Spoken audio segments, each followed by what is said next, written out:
Thank you all for joining us for part one of our training series, Spectral Indices for Land and Aquatic Applications.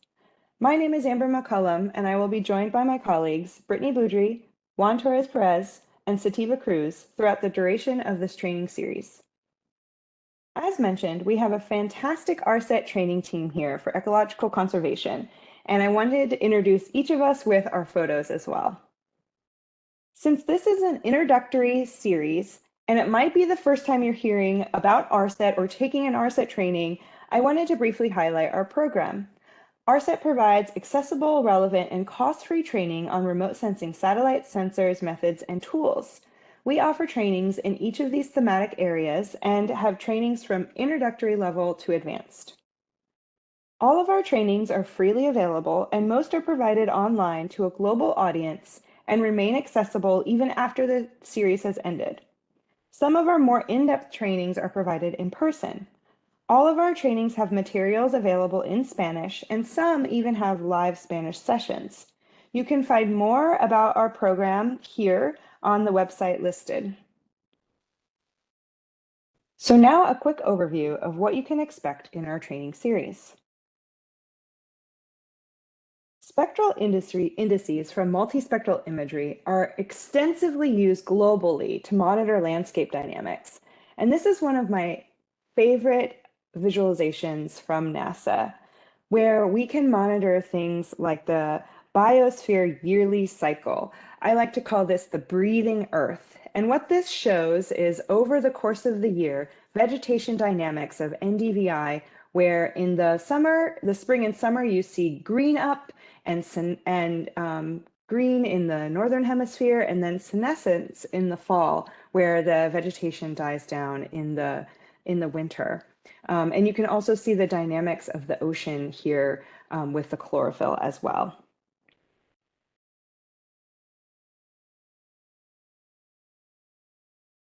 During this training, we aim to provide an overview of commonly used spectral indices for aquatic and land applications. We will discuss examples of spectral indice calculations with a diverse set of sensors, including Landsat 9, Sentinel-2, and the harmonized Landsat Sentinel-2 datasets. For each session, we will also have demos doing index calculations using Google Earth Engine. Since this is an introductory training, we only have one prerequisite, which includes our fundamentals of remote sensing, which you can view here, or having equivalent experience. We hope that you can all achieve these learning objectives through the course of our three-part series. We hope you'll be able to recognize commonly used spectral indices in land and aquatic environments, distinguish between spectral indices to select the best suited for a given landscape of interest, and compute spectral index calculations over appropriate areas of interest, and acquire spectral index products from a variety of sources. So here we are in part one of the training, where we will focus on an overview of what spectral indices are, and we'll highlight the Normalized Difference Vegetation Index, or NDVI. In part two, my colleagues Juan and Britnay will discuss commonly used spectral indices for aquatic applications. And then finally, in part three, Britnay will highlight additional land-based spectral indices. Please note that we will have one homework that will be made available during the last session on November 9th.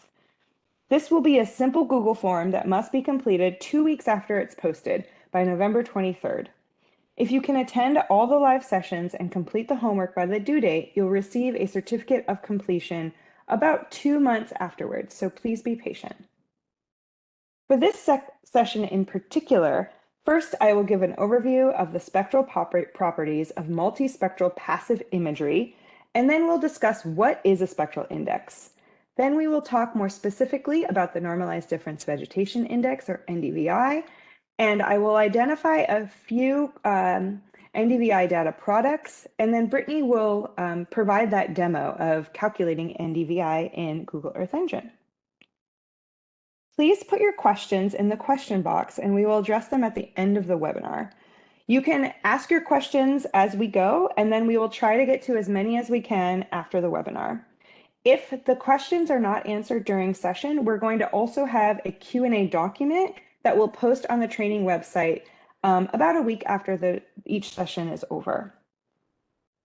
So briefly, I'd like to first review the spectral properties of imagery, which will help ensure we all understand how spectral indices are calculated. For this series, we are primarily focusing on passive satellite imagery, which means that the majority of the data are collected in the visible portion of the electromagnetic spectrum. And this is the light that we can see. Satellites also collect some data in the infrared and the microwave portions where our eyes cannot see. And the satellites measure reflected energy or solar radiation from the Earth's surface along these frequencies. So the reflected solar radiation is measured by the satellite in various wavelengths. Solar radiation passes through the atmosphere, hits a target such as a forest or water or building, and then those objects reflect and absorb energy in different wavelengths.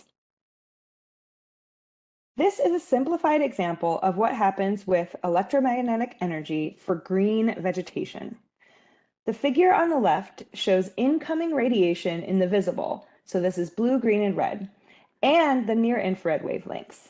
B is blue, G is green, R is red, and IR is near-infrared. Blue and red wavelengths are absorbed by green vegetation, and the green and near-infrared wavelengths are reflected. This is primarily because of the chlorophyll in the leaves. So we see vegetation as green because we only see reflected energy in the visible wavelengths. We can see green, but we cannot see the infrared. Every surface on Earth reflects and absorbs energy in a different manner. For optical imagery, the sensors are capturing similar data that we can see with our eyes in the visible portion and then in the infrared and near-infrared and mid-infrared. So each object on the ground produces this unique spectral signature in each of these wavelength bands that the satellite is measuring. So here in this figure, you can see a typical vegetation signature in green that has a small reflectance peak in the green portion and a really high reflectance peak in the near-infrared portion. Soil, alternatively, tends to have a steadily increasing reflectance value in the visible and near-infrared. And then water, in blue, tends to absorb most of its energy. Therefore, the reflectance is fairly low throughout with a small peak in the blue. In this figure, you can also see the bands of a typical Landsat 8 image in gray. So within these bands, we receive one value of reflected energy based on that object. So that brings us to spectral resolution, which is the ability of a sensor to define wavelength intervals or ranges. When we use the word band, we are referencing a wavelength range and how the satellite is making the distinctions between different ranges. So each band represents a portion of the electromagnetic spectrum, and if you have reflection of an object at different wavelengths, you can use band math or simple calculations to identify differences. When we have multispectral imagery, likely we have blue, green, red, near-infrared, and mid-infrared. So with a satellite image, we get one value for each wavelength range for each pixel. We can then stack the layers to view the imagery. We can also use the values for different layers at the same location on Earth to identify things like vegetation health. Here you can see a comparison of the bands of Landsat 7, 8 and 9, and Sentinel-2. So for Landsat 8 and 9, for example, those sensors have 11 bands or wavelength ranges where data are collected. The band number and the corresponding portion of the electromagnetic spectrum are shown here.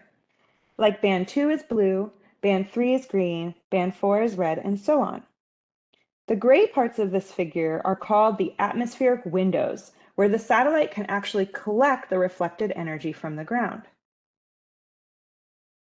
So now that we understand what types of information are being collected, now let's talk more specifically about how to use that information through spectral indices. As we have discussed, multispectral remotely sensed imagery contains a combination of bands that creates a composite image that can be used for interpretation and analysis. With multispectral imagery, the individual bands in the band composite can be transformed to gain certain features and patterns or to make things stand out better. This is done with a mathematical equation applied to each spectral band of an image for each pixel. Simple ratios between the reflectance of the land surface can be used to highlight representations of ground objects like vegetation. The benefit of these band ratios is that they are often simple, broadly applicable across different types of imagery, and they reduce the effects of the atmosphere, the instrument noise, and the sun angle. These indices can also allow for consistent estimates of things like vegetation health across space and time. There are more than 100 vegetation indices that have been derived from multispectral imagery. So there are many applications of spectral indices, and throughout this series, we'll give you an example of some. Just to name a few, we've mentioned vegetation health. These can also be used for burned area mapping and fire severity.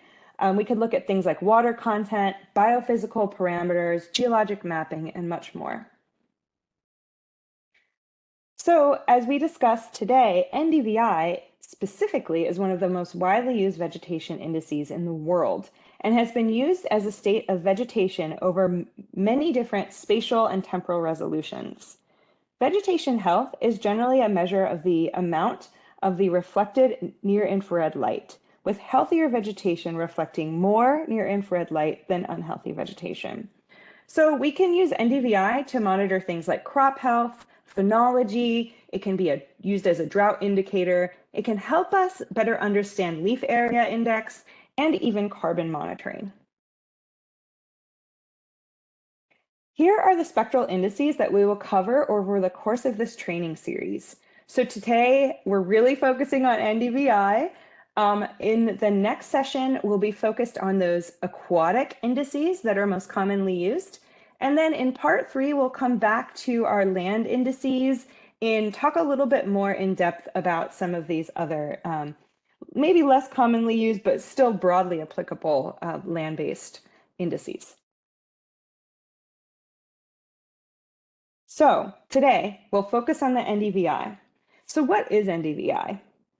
As you recall, when sunlight strikes plant leaves in the chlorophyll, the chlorophyll in those leaves strongly absorbs the blue and the red. And the cell structure of the leaves reflects green and strongly reflects near-infrared light. This is portrayed in the graphic along the top.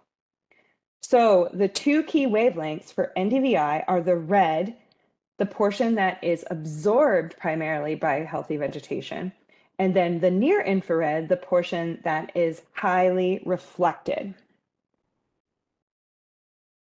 NDVI is the relationship between the red and the near-infrared wavelengths.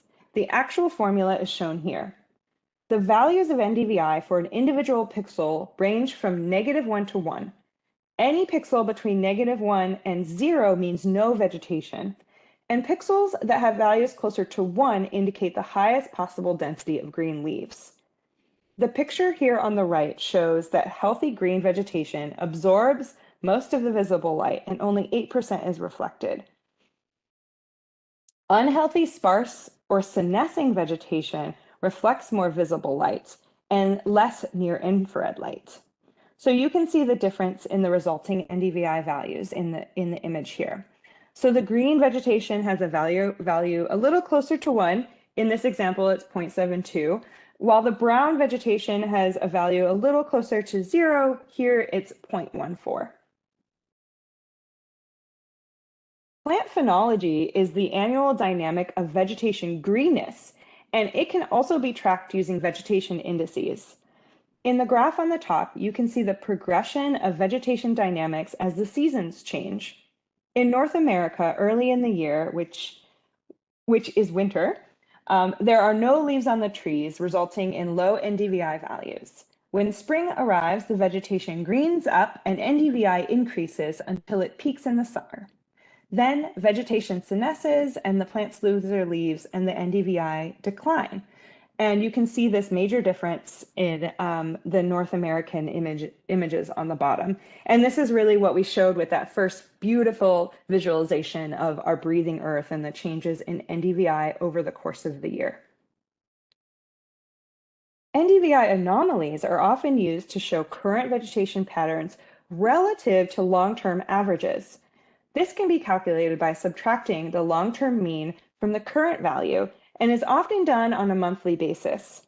For example, if the anomaly is negative, this indicates that vegetation is less green than normal, which may be indicative of drought-like conditions.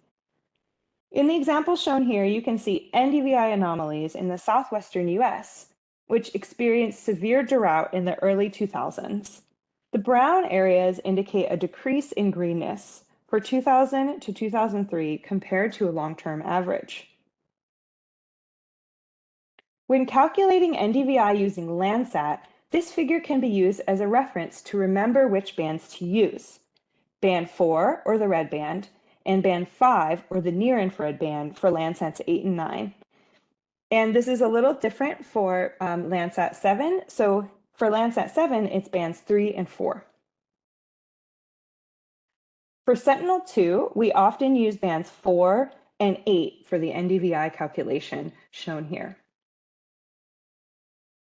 So to give you a sense of how this calculation looks on the ground, imagine that each of these gray squares is a pixel, and we are interested in doing NDVI calculation for one of the pixels. And let's just say we want to look at this one on the bottom right.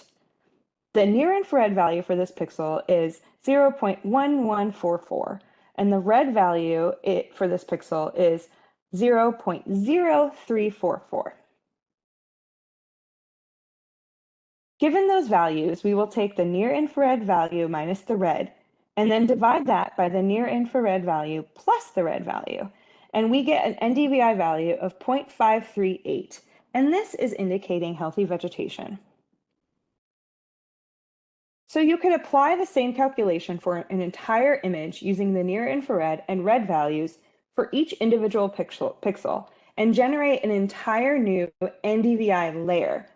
So this shows you a bit more visually of how those near-infrared and red values are used on a pixel-by-pixel basis to examine NDVI over a large region by applying that same calculation across each pixel. Now, to give you an example of an application of NDVI, I wanted to briefly show you a project that was conducted by NASA Develop. And this is a workforce development program where teams of interns work with partner agencies to solve some environmental monitoring or mapping issue. In this example, a team from NASA Goddard had advisors here from Argentina. And they were really interested in early harvest information that helps guide agricultural commodity assessments in Argentina and provide valuable planning information to identify potentially food insecure regions. They could be used to anticipate transportation and storage demand, predict price fluctuations, and project commodity trends. However, crop yield estimates are currently subjective based on interviews with qualified informants. So in partnership with the Buenos Aires Grain Exchange, the team used a variety of NASA Earth observations and Google Earth Engine to monitor vegetation growth. So the first component of this work was to produce spatial and temporal maps of temperature, precipitation, soil moisture, and the NDVI to allow users to visualize the influence of the region's climate and weather on the vegetation. Following that part of the project, the team developed an autoregressive model to predict NDVI several months in advance. Lastly, the team created a linear regression model of crop yield and NDVI for soybeans, corn, and wheat, and input the forecasted NDVI to generate a predicted crop yield output. The NDVI forecasting model produced accurate predictions at 2, 4, and 6 months lead time when examining the most recent growing season. In the crop yield model, soybeans exhibited moderately strong correlation, and wheat had a consistent weak correlation, and corn varied from weak to strong. But this information was vital for monitoring vegetation growth and identifying areas of high growth and allocating resources to areas of lower growth to maximize crop yields. So just one result from that project. This slide shows an example of the NDVI vegetation index variable from MODIS. From July 2020 to June 2021, the monthly mean NDVI was measured. And the green line on the plot shows the averages for this season. And then the gray shows the 10-year average for NDVI values throughout this zone. The map on the right shows the maximum NDVI values from July 20th to June 2021. And this is shown as a maximum value rather than an average value to provide a visual for the most active growing regions. And then after this first portion of the work, the team conducted the NDVI portion of the forecasting. And if you'd like to learn anything else about this project, there's a link to the project information here as well. But it gives you at least an example of how the NDVI could really be useful in forecasting and modeling and looking at vegetation health as it may pertain to things like crops. So in this final portion of the session, I wanted to briefly highlight a few commonly used NDVI products. Standard NDVI and EVI products are available from MODIS data and are generated every 16 days at 250 meter spatial resolution. The algorithm chooses the best available pixel from all the acquisitions in a 16-day period. The criteria is used to limit clouds, low view angle, and the highest NDVI, EVI value. The collection's names are listed here, and the data are available by the Land Processes Distributed Active Archive Center, or LPDAC, and a variety of other places like Earth Data Search and OpenDat. VIIRS has similar vegetation indices such as NDVI, EVI, and a newer EVI2 algorithm where the best pixel is selected over a 16-day acquisition period at 500 meter resolution. And the VIIRS products are designed in a very similar way as the MODIS products and are available in similar places as well. There are also Landsat NDVI products available, and these are upon request from the USGS Earth Resources and Observation and Science Center. And there will also be a few new products available via the Satellite Needs Working Group, which I will mention briefly as well. There is also this unique product of vegetation index and phenology, and these are global data sets that were created using AVHRR and MODIS data. And this was developed to provide consistent measurements of NDVI and EVI over 30 years. And this is produced in collaboration with the University of Arizona. In session 3, my colleague Britnay will provide a review of some of the exciting new products available from the Satellite Needs Working Group. So I just wanted to mention this here. They've identified new data products that will be available very soon, and we'll talk about a lot of those products again in session 3.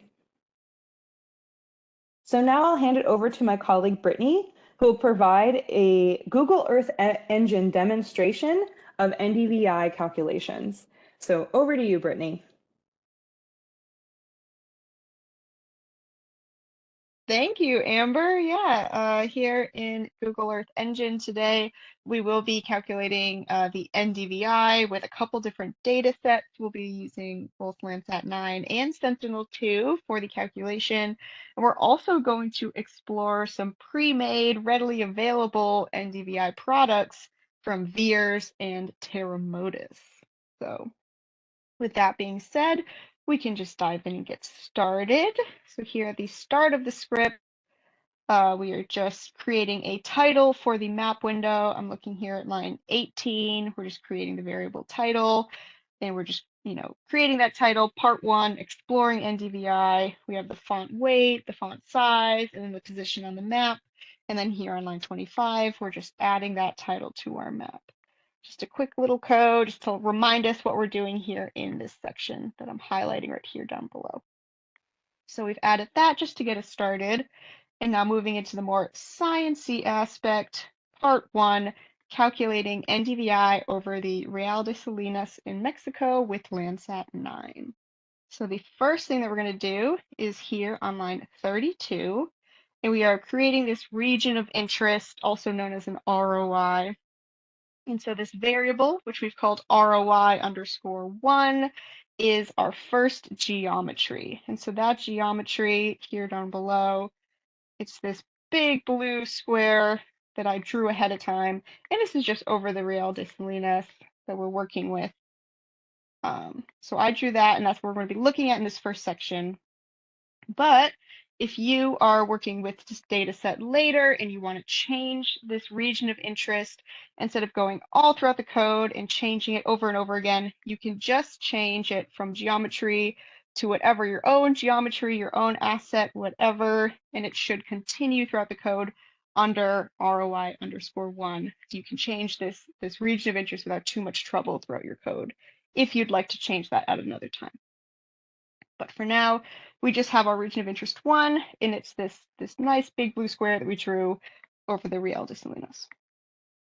All right, so getting into the functions, creating scale factors and cloud masking for Landsat 9, we're going to start on line 36 here by creating a function that applies a scale factor to our imagery. Here on line 35, I have a nice link that sort of goes into what scale factors are and why you want to use them with Landsat Level 2 science products. Basically, the calculations are multiplying by this value and adding by this value for the different bands. So I use this function to apply those scale factors, and this function is created, and we're going to use it later in our code. And we're going to create another function to mask out clouds from our Landsat 9 data here on line 44. And the name of this function is mask L9FR for Landsat 9 surface reflectance.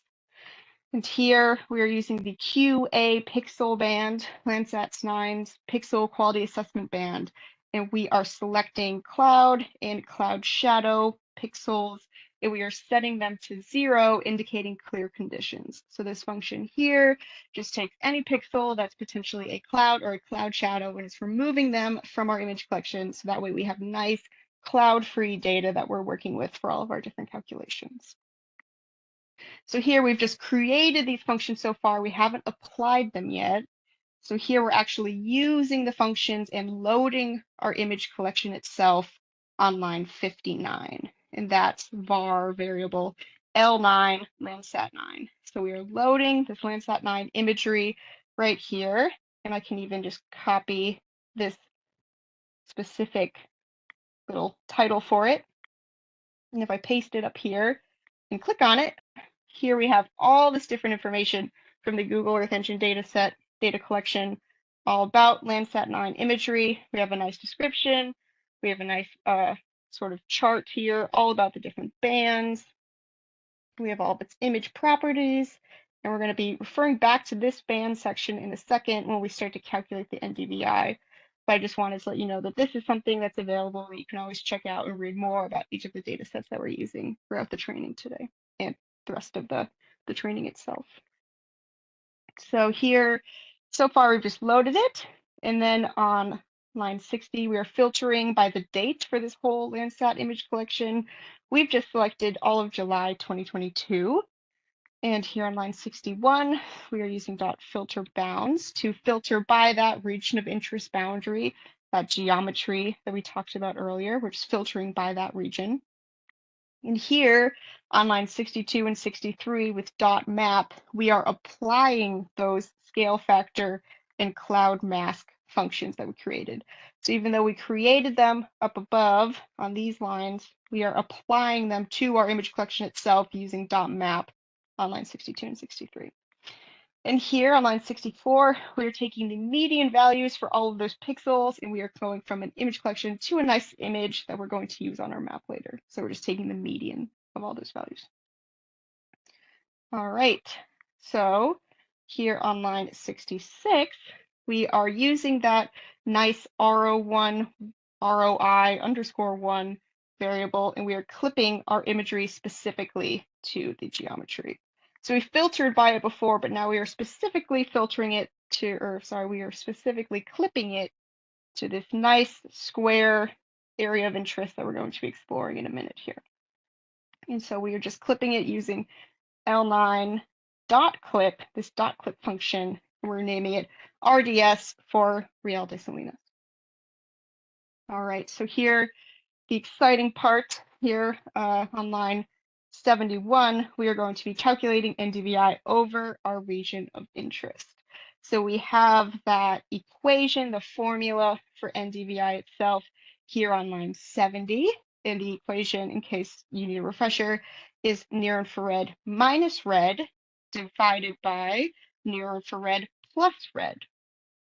So how do you know which are the correct bands for near infrared and red on the satellite and sensor that you're working with? You can do that here in Google Earth Engine by just looking at that band tab, looking at this big chart. So here you can see that they all have different names, blue, green. Here we go. Our first red band here, that's band 4, also known as SR_B4. So that's one of the bands that we're going to be working with. And then the near infrared band is the following one, band 5, which goes by the name SR_band 5. So surface reflectance band 5 and surface reflectance band 4. And I've noted that here on line 71, just as a reminder, SR_B5 is near infrared and SR_B4 is the red band for Landsat 9 specifically. So to calculate the NDVI here on line 72, we are creating the variable called L9 NDVI, Landsat 9 NDVI, and we're using that RDS, that clipped area of interest, our region of interest with the Landsat 9 imagery. And we're using this function here, dot normalized difference. So that's that might be new here. So to explore that, I'm going to open up the Docs tab. And I'm going to type in normalized difference. And you can see right here, we're working on an image. So it's ee.image. And you can see it's normalized difference. And here it's all the information about it. And you can see it computes the normalized difference between two bands. And then the normalized difference is computed as, and here you can say first band minus second divided by that first band plus the second. And so this equation here perfectly matches the NDVI formula here with the near infrared minus the red divided by the near infrared plus the red. The first minus the second divided by the first plus the second. So this dot normalized difference function that we're going to be using works for the NDVI calculation. I definitely want everyone here to note that even though this normalized difference function works for NDVI and a couple other formulas and indices that we're working with, not every remote sensing based indices is this exact formula with different bands. A lot of different remote sensing indices out there are more complicated. They involve more than just two bands. So you can't always use dot normalized difference for any band calculation that you want. So make sure that if you are using just the simple dot normalized difference function here in Google Earth Engine, that the function that you're working with is just the first band minus second band divided by the first band plus the second band. Other than that, you can either calculate indices by hand, and there's a lot of different examples for that online. But for today, we are just using normalized difference because that formula does work for NDVI. So that being said, the two bands that we're working with, the near infrared is SRB5, and then the red band is SRB4. So here on line 72, we've calculated NDVI just using that function, which is great. All right, so here on line 75, we are setting the visual parameters. So as we discussed in the presentation, NDVI is on a scale from -1 to 1 for values, and then we've selected this palette from white to green. So that's what we're going to have down below. Our NDVI is going to be visually from -1 to 1, and then from white to green for our color values. And then we are adding it to our map as a layer here on line 78 using L9 NDVI with the visual parameters NDVI viz, and we have named it Landsat 9 NDVI. And then here on line 81, we have just used map.sensorObject, and then we selected our object L9 NDVI in the zoom layer 12. We did that so when you run the code, it automatically zooms to this this layer that we created instead of having to zoom in from a worldwide view. It zooms right to where we want, which is very helpful. And that is what we have down here as our first layer, this Landsat 9 NDVI. This is what we're looking at. A nice NDVI over the Real de Salinas. And you can turn on the satellite view if you want, and you can sort of change the opacity of this layer, and you can see how the difference in vegetation changes with the different types of difference in vegetation in the NDVI changes with the difference in land cover and the difference in vegetation over this area. You can see that the water is a very light color because it's not vegetation. And you can see like the very thick vegetation is a nice dark green. You can see the different mangroves and whatnot are a different color green. You can really zoom in and see the differences here. It's all very interesting and something fun to explore. Right, so something that we also added here on line 84 is we are printing the minimum and maximum NDVI values in our region of interest. So earlier we were talking about how the NDVI itself is usually on a scale from -1 to 1. However, most regions of interest do not reach the full range of -1 to 1 for the values in that area.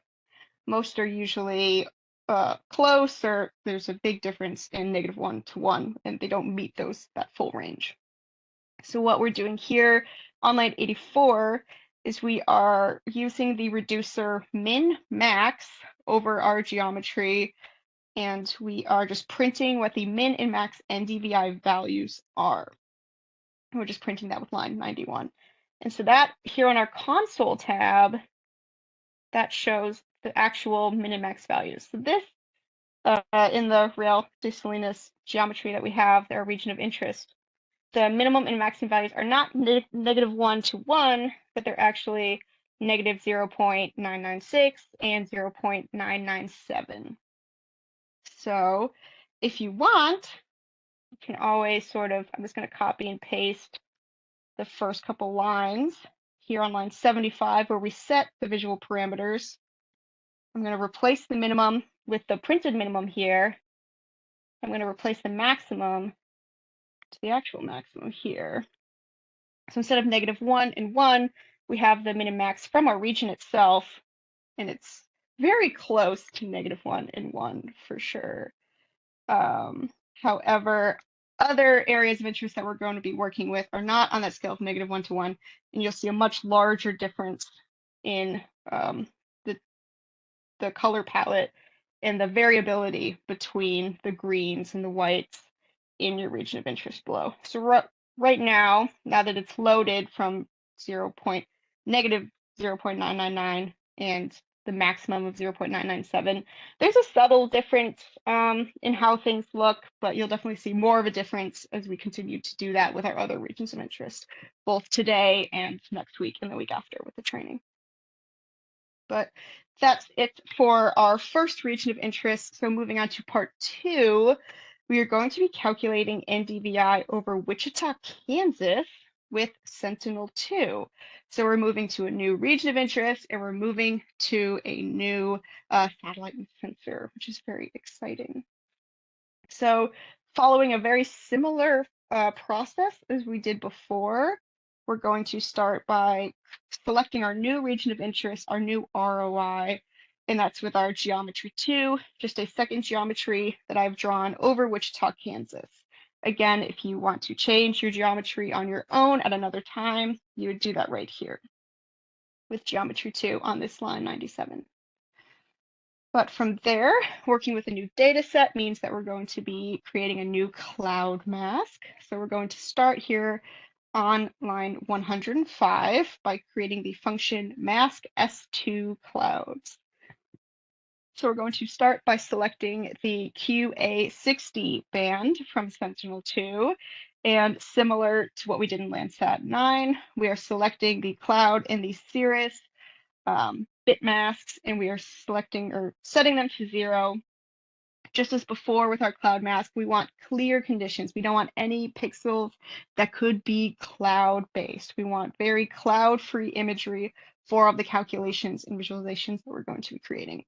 So this cloud masking function here on line 105 has been created. And then we are using it starting on line 120, where we load the Sentinel-2 data and we start filtering and things like that. So we start with the variable S2 Sentinel-2. And so let me just copy this information about Sentinel-2. And I'll just paste that. And it's this first section here, this first one, top one that comes up. So here in the description, it's all this information about Sentinel-2, all of the different bands that we're going to be working with. Again, we're going to refer back to this when we're calculating NDVI. There's also lots of information about the image property and everything else. So working with Sentinel-2, we're going to start by filtering the date. Again, it's just July 2022. We're filtering by the bounds. We're filtering by ROI2, that second geometry I drew over Wichita, Kansas. That's where we're going to filter to. And then we are filtering out the least cloudy pixels that we have, less than 20% cloudy. And then from there, applying our cloud mask that we created above with dot map with mask S2 clouds, that function we created here on line 105. And then similar as we did in our last section, we're using the median of those values to make an image of our study area. All right, so here on line 129, we are using that variable ROI2 to clip our Landsat 9 imagery we selected above to the geometry that we drew over Kansas. And we are just naming that variable Kansas, just a nice, cookie cutter clip of the geometry that we drew over Kansas, and that's what we're selecting. And then starting here, we will be calculating that NDVI over Kansas. So the NDVI formula is the same as before, near infrared minus red, and then it is divided by near infrared plus red. So what are the near infrared and red bands on Sentinel? Selecting this area here and going to the band section, we can see that the red band on Sentinel 2 is band 4. So, and it's just known as B4. And then the near infrared on Sentinel 2, that band is band 8, also known as B8. So, and I noted that here, B8 is the near infrared band and B4 is the red band. And we are calculating that NDVI right on line 134 with the variable S2 NDVI. We are just calculating via the dot normalized difference function and listing band 8 and band 4 as our near infrared and red bands for the NDVI.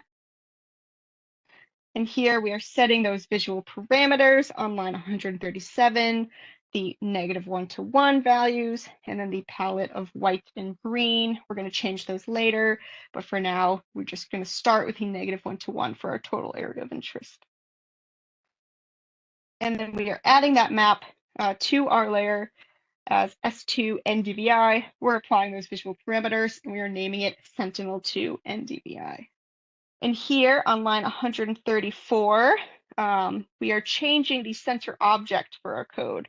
So previously we have been looking at 3L de Salinas, but now I want you to go to line 143, and 143, and we're going to get rid of those 2 slash marks that you see at the beginning of the code. So I want to make sure that when we run the code to see Wichita, Kansas, that on line 143, that map.center object is, this colorful sort of purple color. You can see everything, because if you have the slashes in front of it and it's all green, that means it's commented out. So that code won't run. And we need to be able to run this line 143. So that way our map down below here will sort of zoom to Wichita, Kansas, and we can look at it. So once line 143 is able to run, meaning there's no slash marks at the beginning of it or anything, and it's nice and, got a little bit of color, we're going to hit run.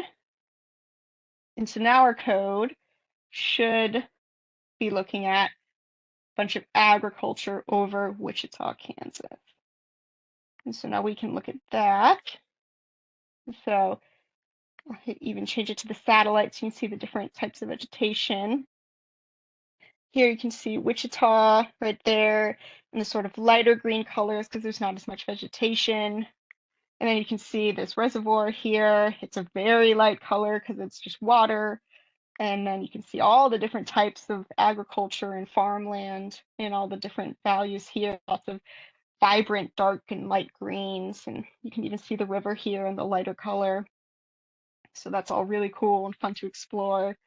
But similar as we did with the Landsat 9 imagery, we printed the min and the max because the values themselves probably don't range from -1 to 1. And in our console here, where we printed it, you can see the values actually range. The minimum value of the NDVI over Wichita, Kansas is -0.397, and the maximum value is 0.727. So we're going to go back up to line 137 here, where we set the visual parameters. And I'm going to change the minimum from -1 to the true minimum value in our region. And I'm going to do the same thing with the max. I'm just going to take the first 3 numbers after the decimal point.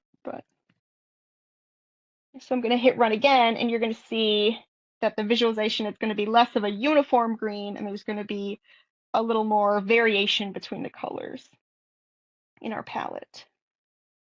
So I hit run. And so, yeah, now if you look, you can see that the reservoir is a little bit lighter. You can see a lot more variation here in the vegetation than you could before, because we just changed the min and the max to more accurately reflect the min and max values in our palette. So you can see, I think there's a very visual difference here. You're going to see a very big difference in the different demonstrations we do in the next couple of weeks, but make sure that when you do run your NDVI, that your visualizations match the min and max for your study area, rather than just -1 to 1. So I find that all very exciting, and I hope you do too. And another thing we're going to explore in this last section here is the prepared NDVI data sets. So we're going to start with Terra Modis, and this is a 16-day average, and it's at 250-meter resolution. So right now here below at Wichita, Kansas, this is, I believe, a 20-meter resolution. But when we add the Terra Modis information, we'll see what 250 meters looks like. And I can even, here on line 159, copy the Terra Modis data set and paste it up here. And we can look at this. There's a nice user's guide. There's documents that you can read about. And here you can see the bands. And again, we're not looking at the near infrared and red bands. We're just looking at the NDVI band because that's already been calculated for us, which is very, very handy. So we're going to close that. And you can see here, instead of having to filter out clouds and apply scale factors and calculate the NDVI ourselves, all we have to do for this data set is load it, filter it to the dates that we want, and select that NDVI band. And then from there, you're just setting those visual parameters and adding it to our map here on line 171.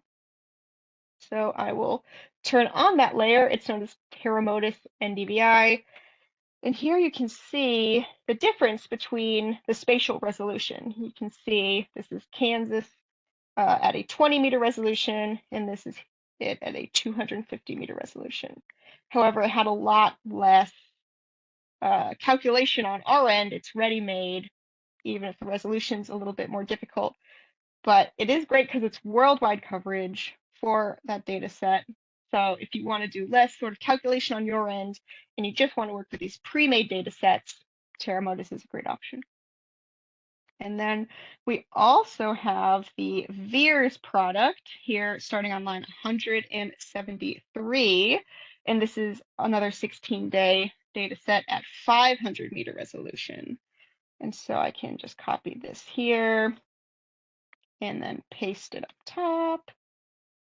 And so this is our 16-day indices. We have a lot of nice information, some links to different user guides in the website. And similar to before, we're not working with the red band and whatnot. We're just working with the NDVI band because it's already been calculated. So we are just loading that data set, filtering by the dates, selecting that NDVI band, and then just taking the median values. And then from here, we're selecting those visual parameters and applying it to our map or adding it to our map here on line 187. And let me just zoom into Wichita, Kansas again, just to see the difference. So now I'll turn on the VEERS NDVI layer, and this is it at 500 meter resolution. You can see the difference in the values. So this is the VEERS NDVI. This is the Terra Modis NDVI. And then this is the Sentinel-2 NDVI. But similar as before, a lot less calculation on us, the user, our end of things, and you can see a lot of the different changes in the vegetation with that worldwide coverage, which is very handy. All right, and that is the end of this script right now. So I hope you enjoyed this demonstration. You were able to use it. And with that being said, I think we can go back to the presentation. All right. Thank you, Britnay, so much for that great demonstration. And as Britnay mentioned, we have the code available for anyone who wants to test some of these out on their own as well. So to summarize for today, every surface on Earth reflects and absorbs energy in different ways.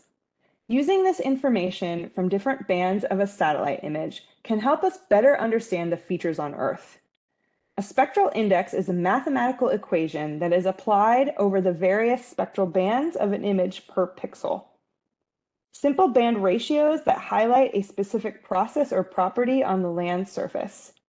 And the NDVI is the most commonly used vegetation index globally, and it's a simple ratio between the near-infrared and the red bands. And there are many other spectral indices that can be used for aquatic and land applications, so please stay tuned. And then looking ahead at next week, we will be talking about things like the normalized difference turbidity index, the normalized difference chlorophyll index, and the normalized difference aquatic vegetation index. As a reminder, we will have one homework assignment, and that will not be available on the website until November 9th. You will see a link to access a Google form on the course website. This will be due on November 23rd. And to receive a certificate of completion, you must attend all 3 webinars and complete the homework by the due date. And those certificates will be sent out about 2 months after the end of the course. So please reach out to myself or my team with any additional questions. And you can also follow us on Twitter. You can check out the ARSET website, and then you can also visit our sister programs, Develop and Severe. So I want to thank you all so much for your time today. And if we have some time, we will now move into the question and answer portion of the training. Thank you so much.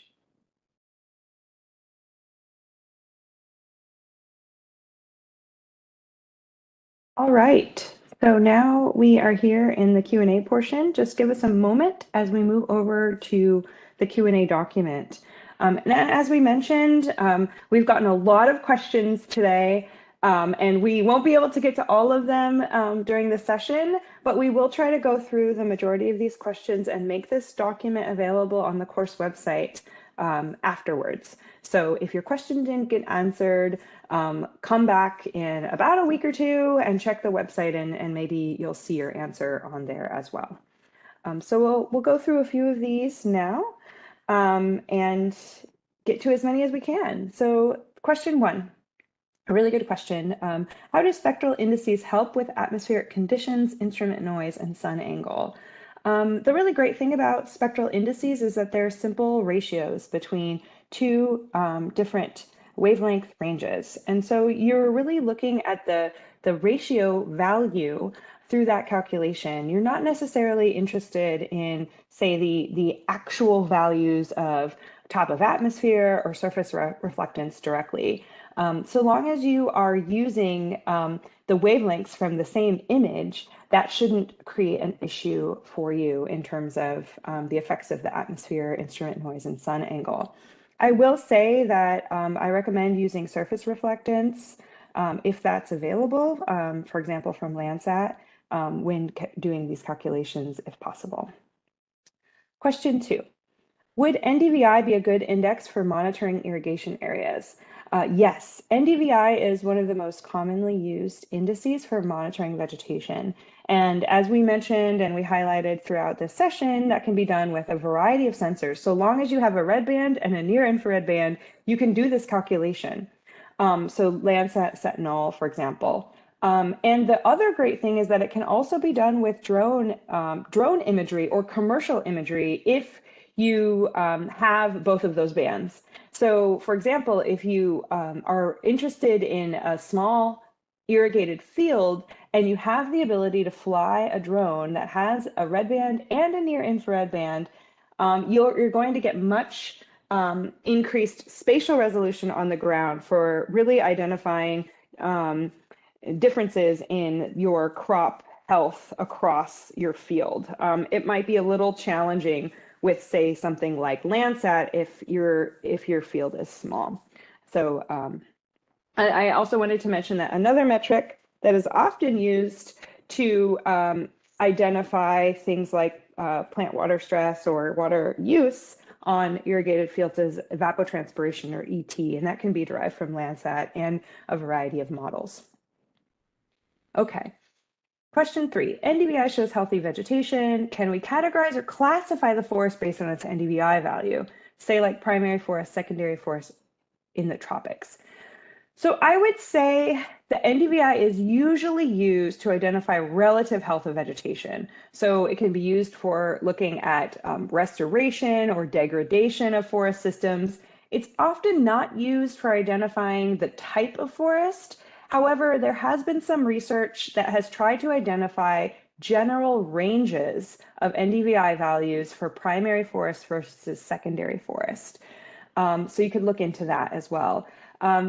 When doing that kind of analyses, I would really recommend some ground-based information. So taking spectral measurements on the ground in these various forests to calibrate or to check what those values, the corresponding values then would look like from the satellite. So that's a little bit, I would say, higher in terms of the type of analysis that you're doing. I do believe it's possible, but it's sort of on the edge of the research, I believe. Okay, question 3. How can the ranges of NDVI be divided into different classes to assess health and density? At which value does the actual vegetation measurement start, and how do the ranges differ in different satellites? So the NDVI value is from -1 to 1. Negative values are usually things like water, man-made structures, rocks, clouds, snow. Bare soil is usually within 0.1 to 0.2. And then plants always have positive values between 0.2 and 1. And this is really going to vary depending on your landscape. So generally, healthy dense vegetation should be above 0.5. Sparse vegetation will fall between 0.2 and 0.5. But as I mentioned, it's really important to understand your system. You need to understand the seasonality of the plants to really understand how to compare NDVI values in different places and across different times. And I will say that we will mention some other vegetation indices that are really useful in, say, very dense regions. For example, we'll talk about the Enhanced Vegetation Index. That's really good for dense tropical forests. And then the SAVI is the Soil Adjusted Vegetation Index, and that's really good for sparser areas, desert areas. And we'll talk about that during our third session of this training series. And in terms of the final question, The ranges will be the same across different satellites because, again, it's just a ratio.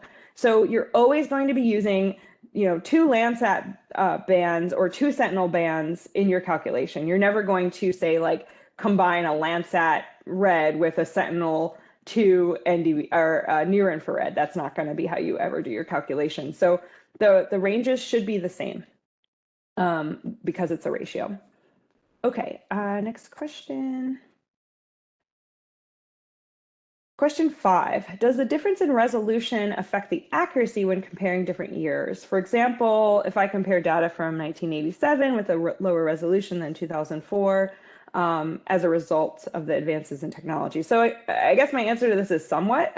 So it really, again, depends on the landscape, right? So if you have an NDVI value for, say, a 250 meter resolution image that, is further back in time, that's one NDVI value for that really large region, as compared to, say, maybe a 30 meter, one value for a 30 meter area in more recent technology and satellites and sensors. Although I will say Landsat has the 30 meter resolution going back really far. So that's one benefit of using the Landsat data. So it depends on your area. If you have a really heterogeneous landscape and you are covering an area that is dense forest and more sparse vegetation or bare soil within a 250 meter pixel, then you're going to, say, have a lower NDVI value than if your entire 250 meter pixel is in a dense forest.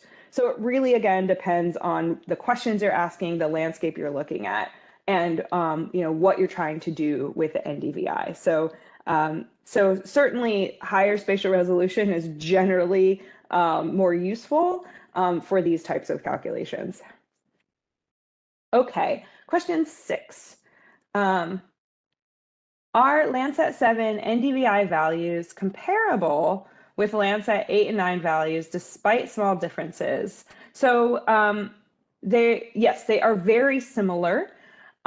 You can take a look at slide 32 for the actual values. So the red bands are exactly the same. Well, very, very similar. And the near infrared are just a little different. So if you look at slide 32, you can actually see what those values are, but they are comparable across them. Again, when you calculate the NDVI, you're going to be doing it with, the red and near infrared bands from Landsat 7. And if you do it another time, you're going to be using the, bands from Landsats 8 and 9. But if you're comparing across time and you're using Landsat 7 earlier in the record, and then Landsats 8 and 9 later in the record, the NDVI values will be very comparable. Okay, question 7. Is there a significant accuracy improvement when applying normalized difference indices to level 2 and level 1 images? So I would use the level 2 images when they are available. Those are just processed at a higher level and generally considered more accurate, taking out some of the effects of the sensor. Again, it's a ratio, so it probably doesn't make that big of a difference. But my go-to is always using level 2 images if I can. Okay, so the next question asks about let's see, question 8. From which website will I find recent MODIS NDVI data? So if you take a look at slide 40 of the slides today, you can see there are a variety of places to obtain those MODIS NDVI and EVI products. You can look at I think the easiest place to go as a starting point is Earth Data Search. That Earth Data Search has tons of different satellite imagery available. You can also use things like Appears, which we didn't highlight in a lot of depth here, but the great thing about Appears is that you can actually do some analysis prior to downloading imagery. You can select a pixel or you can select a geometry and create some graphs and analyze those graphs all within the Appears interface prior to downloading imagery if that's of interest to you. And I believe the Modis NDVI and EVI products are available on Earth Engine too, through the Earth Engine catalog as well. So there are a variety of places that you can go, and it really kind of, again, depends on what your use for them are. And if you want to do analyses, in the cloud, using these options from some of the DACs, or if you just want to download the imagery and analyze it yourself in like a QGIS or an ArcGIS, again, it's really up to you and how you want to use the data. And then question 9.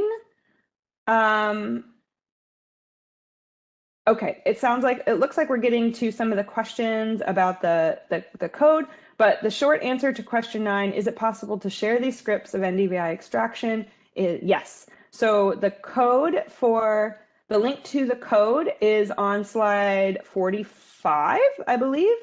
And anyone can access that. It's freely available. You just need to have an Earth Engine account.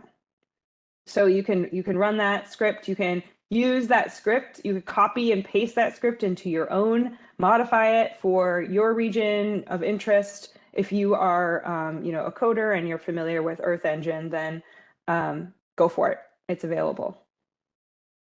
Okay, question 10. Does everyone use the same cloud masks? Maybe I'll pause here and see if my colleague Britnay would like to respond to that, because I think she might have added some of this text here.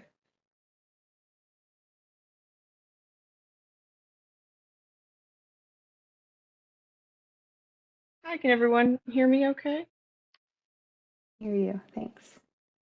Great. Yeah, so I assume you mean, do you apply the same cloud masks to different satellite and sensors? And the answer is no. How you mask clouds is specific to the satellite or sensor that you're using, even different versions in the case of Landsat. So for example, in today, we created a function to mask out clouds in the entire image collection for each image collection with both Landsat and Sentinel-2. And we did that with Landsat using the QA pixel band, and that's an entire band dedicated to identifying objects in the pixels, so you can mask out things like clouds and water. And we just use that band to mask out clouds and cloud shadow and whatnot.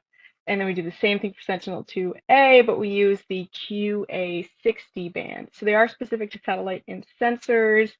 I would definitely recommend, looking at literature, seeing what the common method is, and of course, reading the guides that USGS releases for Landsat and whatnot to see which band specifically they recommend to use for cloud masking and whatnot. I hope that helps.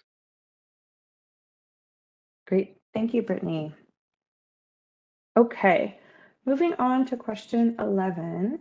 Can I use NDVI data and CDL data? I want to extract NDVI according to CDL. Is it possible? I am taking a wild guess here and assuming that this person is talking about the cropland data layer, the CDL, and I'm not really familiar with the how you can analyze and use those data. I do know that the cropland data layer is available for the United States. This provides estimates of the crop type over the entire US, I believe on a yearly basis, going back to 1997. I'm not sure if you can actually extract any NDVI values from the cropland data layer. My assumption is that it is just the crop types available, such as like corn or cotton or rice. I assume that they use NDVI in order to make those classifications and distinctions. But this is a USDA product. It's not a NASA product. So my suggestion would maybe be to contact someone from the USDA who is creating those data sets to get a little bit more information about that. And I'll just paste the The cropland data layer visualization website here, I'll just put that in the document for you as well. I'm assuming they use NDVI, but I'm not sure if that's like a product available. You could certainly, you know, obtain NDVI data from one of the sources that we mentioned here, or calculate it yourself using Earth Engine, and then compare it to the cropland data layer if that's what is of interest. Okay, so the next question also refers to the Earth Engine tutorial. The question is, in the GE tutorial, since it's level 2 data, are these bands atmospherically corrected? Do all spectral indices work with atmospherically corrected bands as opposed to top of atmospheric bands? Brittany, do you want to take that one?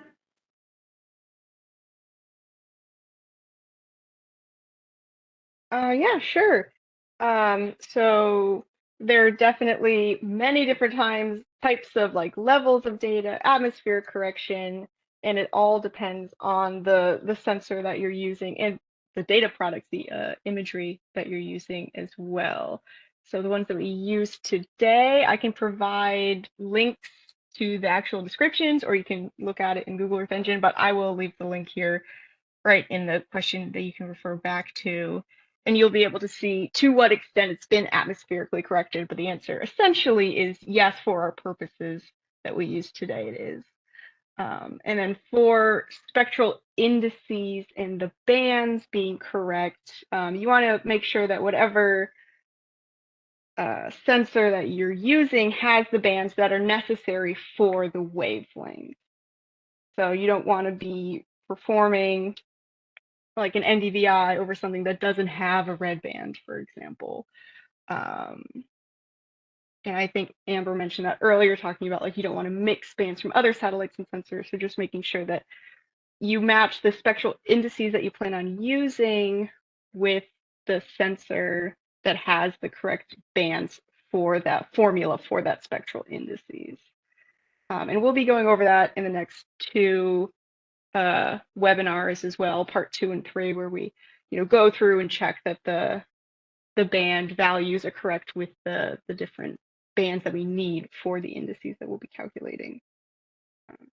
I hope that was helpful. Amber, Sativa, if there's anything else you'd like to add in addition to that, please feel free. Yeah, that's all great, Brittany. Thank you for that reply. And it looks like, so I think we're going to go for about 3 more minutes. I know we're 12 minutes past the hour here, so thanks to everyone who's stayed on with us. So maybe we will try to answer 2 more questions and then end the session for today. Brittany, do you want to go ahead and take question 13 as well? Yeah, sure. So it looks like question 13 is, are the variable names case sensitive in Google Earth Engine min-max, with the max being capitalized equals min-max all lowercase? So for the name of the variable that you create, it is case sensitive, where you name a variable something like, Landsat 9, and then you rename another variable later in your code Landsat 9 again, the code will rewrite itself, and the latest version of a variable name will become that variable. That is specific to Google Earth Engine, if that's what you mean by variable names. I noticed you used the example min-max. That's not exactly a variable. That's a function within Google Earth Engine, and that is also very case sensitive. So when you use things like different functions like dot, min-max, dot, center object, dot, whatever, Google Earth Engine does follow the sort of language of the first word in that function, or the first part of that function being lowercase, and then the second word being uppercase. So you'll see a lot of the time in Google Earth Engine, when you use functions, it typically follows this sort of same pattern of like first sentence being lowercase, second sentence having an uppercase first letter. And that is common to the coding language itself. If you're in the Google Earth Engine interface and you go to the documentation tab, it should be on the upper left, that shows you all of Google Earth Engine's functions, a nice description. I think we looked at it today using .normalized difference. So when you're coding, Google Earth Engine will sometimes tell you if a function doesn't exist, and sometimes it's just because of situations like forgetting to capitalize the second word. So I would make sure that when you're coding, use the documentation tab, look at how exactly they want each of the letters to be capitalized or uncapitalized, and that you are using the function that you hope you're using. Thanks, Brittany. Appreciate that. So we'll go ahead and answer this final question, question 14, and then we'll end for today, but we'll try to get to some of your other questions that have been put in the document as well. This is a really good question. The question is, I'd love to be able to fill in a form about code parameters in Earth Engine. I wish there was a non-code interface. So we're not Googlers, so maybe take that comment up with Google. But I will say that there is this cool feature or application called GE Map, and there is still some coding that you have to do. But from my understanding, is you can create sort of point and click functionality that sits on top of the Earth Engine interface to run some types of functions. So I've put in a link there that you might want to check out. Brittany, I don't know if you've ever used this. I've never actually used it, but I've seen some presentations and some tutorials on it. The other thing I wanted to mention is that there are other tools out there like Climate Engine. And these tools are sort of APIs that are built on top of Earth Engine that are also point and click calculations. Climate Engine has a lot of the Landsat data, has NDVI, has a lot of indices in there. It's globally available. You can go in and point and click and do some analyses there. And then I think Fiona Gregory in the chat had put in another option for some non-code Earth Engine functionality. So I know this is a great community, and I'm sure many of you use Earth Engine for a lot of these functions. So yeah, help each other out, provide those resources where we don't know of them or they're not available. Brittany, is there anything else you want to add in response to question 14? No, I would just say that I've heard a lot about GEE Map. The creator of it also has a YouTube channel where they post a lot of different tutorials and their own training, so I would definitely recommend checking that out. Fantastic. Thank you so much, Brittany, and my other ARSET colleagues on the back end here who are, making the show run smoothly for us. We really appreciate all this work.